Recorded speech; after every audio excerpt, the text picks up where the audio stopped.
kilala sa likas nitong yaman sa langis at sa mga kahangahangang Islamic architecture. Maliit man na bansa ang Brunei, mayroon naman itong mataas na Gross Domestic Product or GDP dahil sa malawak nitong reserba ng langis at gas sa Brunei.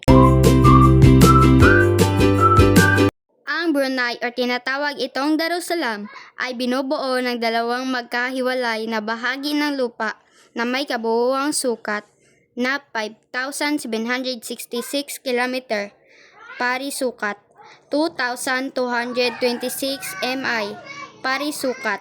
97% ng populasyon ay nakatira sa malaking kanlurang bahagi ng bansa, samantalang nasa 10,000 ang nakatira sa mabundok na bahagi sa silangan distrito ng Timburong.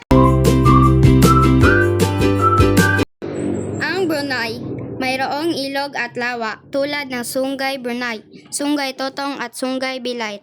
Ang mga ito ay nagbibigay ng mayamang tubig tulad ng isda at iba pang malikas na yaman.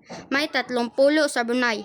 Mayroong maliit na pulo tulad ng Pulau Muara Besar at Pulau Birambang.